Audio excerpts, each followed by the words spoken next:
Pracujúci závodu Stolberg v Bratislave prijali k 37. výročiu Veľkej októbrovej socialistickej revolúcie záväzky v hodnote skoro 2 milióny korún.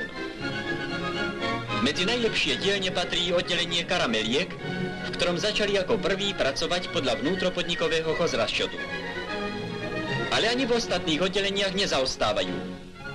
Na každom pracovisku sa snažia, aby okrem plánu hrubej výroby dodržali aj kvalitu výrobkov a znížili čo najviac vlastné náklady.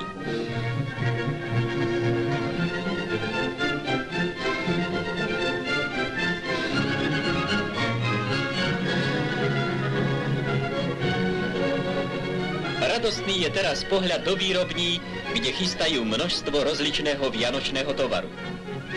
V baliarni čokoládových výrobkov plní súdružka Ličková denný plán až na 180%.